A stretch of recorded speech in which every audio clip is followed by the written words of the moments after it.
যদি কোনো police officer ভাবে যে তৃণমূল সরকার থাকবে, আমি তাদেরকে বলে রাখি এইবার ইলেকশন কমিশনার কি জিনিস আপনারা দেখতেই পাচ্ছেন। আর আমরা বলছি কি করে খেলতে হয় সেটা আমরা খেলাবো, আপনারা খেলবেন। এবার আমরা দেখিয়ে দেবো বীরভূমে ভারতীয় জনতা পার্টি আমরা 11 মধ্যে 9টা সিট জিতবো।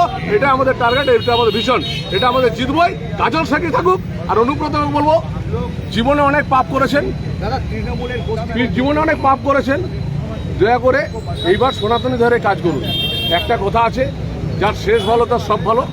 আপনি সনাতনীদের হয়ে কাজ করুন, আপনি বাড়িতে থেকে সনাতনীদের পক্ষে ভোট করুন।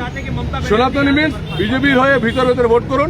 আপনাকে এটাই বলবো যে অন্তত এবারে বয়স হয়েছে, যদি নিজের প্রজন্ম আগামী প্রজন্ম ভালো থাকে, আপনার মেয়ে ভালো থাকে, আপনার পরবর্তীকালে নাতি বুদ্ধি হবে তারা ভালো থাকে, তার জন্য আপনাদের সকলকে অনুরোধ যে চান্দবাবু আপনি ভোটে দাঁড়াতে পারেন, কিন্তু আপনাকে পাড়ার লোক ভোট দেয় না আমি শুনলাম, আপনি নিজে আক্ষেপ করেছেন।